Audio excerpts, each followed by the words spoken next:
شكرا يا ربي شكرا هديت قلبي. السلام علیکم ورحمۃ اللہ وبرکاتہ.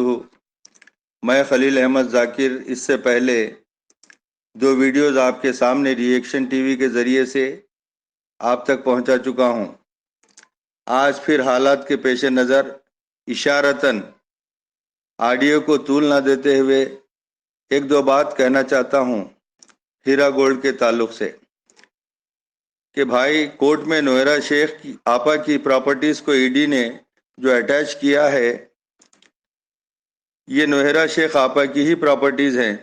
اگر وہ اپنی پراپرٹیز کو انویسٹر کے پیسوں کی نہیں ہیں اگر کہہ دیتی ہیں اور کورٹ میں کسی اور کو ان پراپرٹیز پر لا کر کھڑی کر دیتی ہیں تو بڑے بڑے بزنس مین اگر نوہرا آپا کے ساتھ مل کر ان پراپرٹیز پر اپنا دعویٰ ٹھوک دیتے ہیں تو ایسے میں انویسٹر کا کیا حال ہوگا. نوہرا آپا کی خاموشی میں ہی بھائیوں اور بہنوں انویسٹرز کا نقصان اور نفع دونوں پوشیدہ ہیں. انویسٹرز کے حالات یہ کہتے ہیں کہ نوہرا آپا کو منایا جائے، سمجھایا جائے اور انہیں انویسٹرز کے حالات سے واقف کروایا جائے.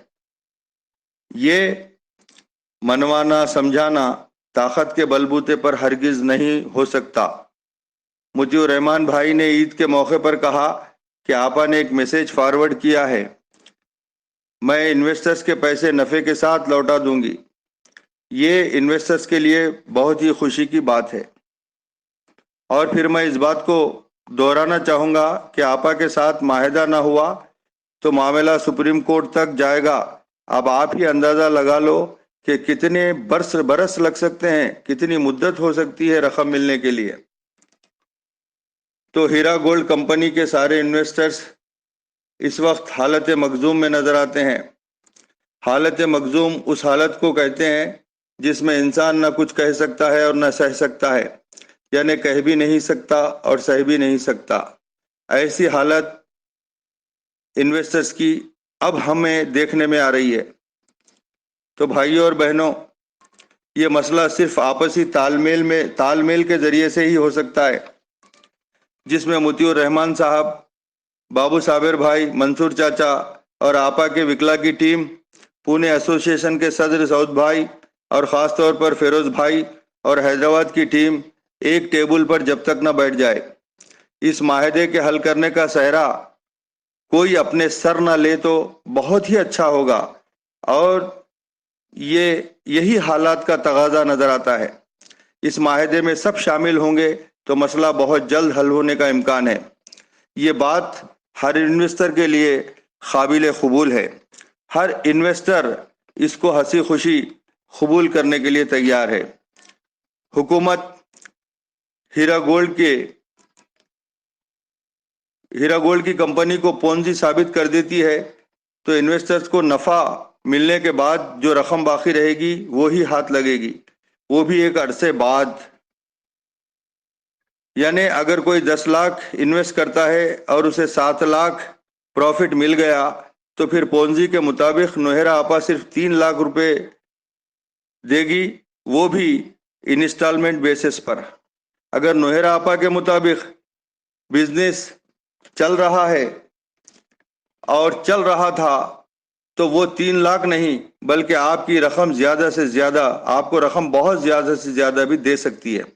حیدرآباد کے صدر نے کہا تھا کہ 10 لاکھ کا انویسٹر 7 لاکھ نفع کے طور پر حاصل کرنے کے بعد جو 3 لاکھ روپئے بچے ہیں وہی دے دیں 16 انسٹالمنٹ میں.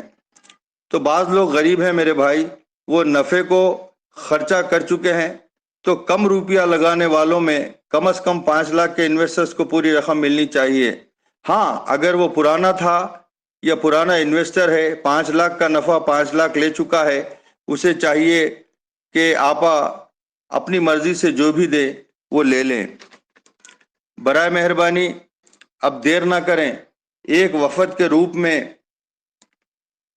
میں نے جن کے نام لیے اور بھی اپنے طور پر جو لوگ شامل ہونا چاہتے ہیں شامل ہو کر آپا سے جیل میں جا کر بات کریں اور لاہے عمل تیار کریں.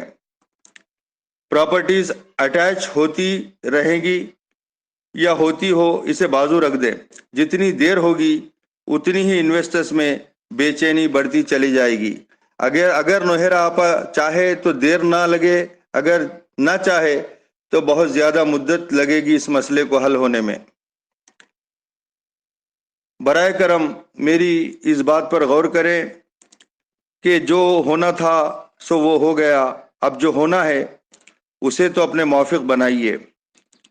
بنا دیا ہے محبت نے آنکھ کو گلزار، بنا دیا ہے محبت نے آنکھ کو گلزار، مگر جو آج کے انسان کو اعتبار آئے. اللہ حافظ بھائیو.